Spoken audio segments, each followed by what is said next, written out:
So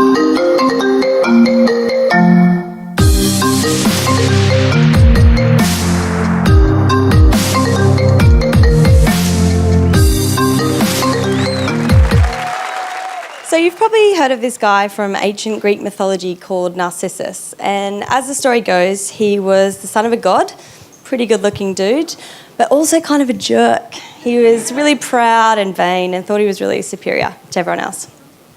There was this other god, called Nemesis, and as the story goes, she ran a pretty tight ship. She was the spirit of divine retribution against those who succumbed to hubris, or in other words, arrogance before the gods. So one day, our fierce redhead Nemesis is kind of keeping an eye on things, and she notices Narcissus sort of swanning around, thinking he was a legend, and she's not having any of it. So she attracts him to a pool in which he looks into and he sees his own reflection, and basically he falls in love with it. So wrapped up in the image of himself, he can't bear to tear himself away from the beauty that is his reflection. He falls in the pool and he drowns. Narcissus is the origin of the term narcissism, a fixation of oneself and one's physical appearance. Last year I was lucky enough to go to Sydney Opera House and listen to a woman called Anne Mann, and she said that empathy for others and an obsession with ourselves was growing, and she had proof. She said that American scholars tracked narcissism in university students and found it rising in each successive generation. Between the years of 1979 and 2006, it rose 37%, growing most sharply in the 2000s. I know, right? Empathy, too, was declining. She said Harvard University tracked the values of young people and found while 80% valued achievement and being a success in life, only 20% valued caring for others.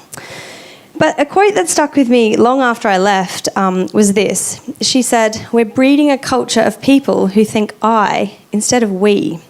Narcissism had become an epidemic. So I set out to research this topic, to find out what she'd said was true, to find out what we, as a modern-day society, had learned from our old friend Narcissus. And let me tell you, the results were disappointing. News.com.au reports that this year alone there has been more selfie-related deaths than shark attacks.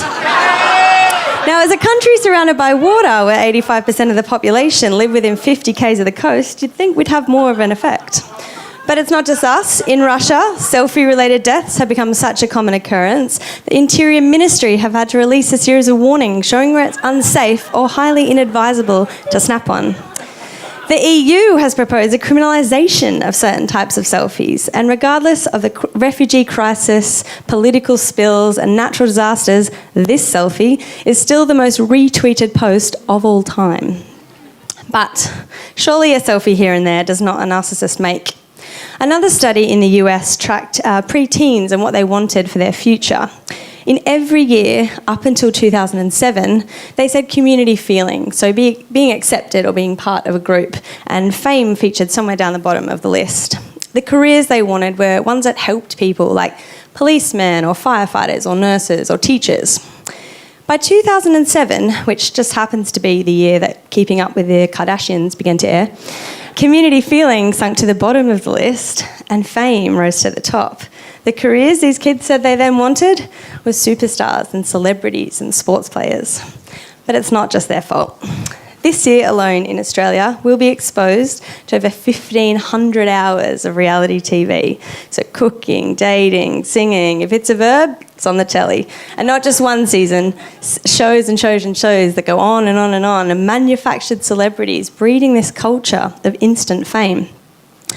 But you might think it's just a coincidence that we all love a selfie and we watch shit TV, and I'm not saying by any means that that's made us narcissistic. However, you can't really argue with the research. It's definitely brought it out in us. These little narcissistic traits have crept into our lives in ways we've not even realised, and now they've become normal. We've placed value and importance on all the wrong things, and we've not actually said it, but our behaviour makes us agree. We all think it's okay. But it would be very hypocritical of me to stand up here and lecture you when you're trying to have a good time. So instead, I'm going to tell you what I'm going to do to change my ways and, crucially, not like Michael Jackson looking in a mirror. Number one, I'm going to use photos to preserve memories and not just of my face. It's been said that narcissism is necessary for any great work of art, and my face nor my Instagram profile are either. Number 2, if I have to watch something, I'm going to watch something that makes me smarter or think differently, not a play-by-play of which teeth whitener the Kardashians are going to endorse next. And finally, this summer, I'm going to lobby News Corp hard to make sure that every selfie-related incident gets as much sensationalist journalism as every single shark sighting. Because what I think we need is more crazy headlines like "Psycho Koala attacks British tourist in selfie gone wrong" if we're ever really going to try and redirect any of this attention off ourselves.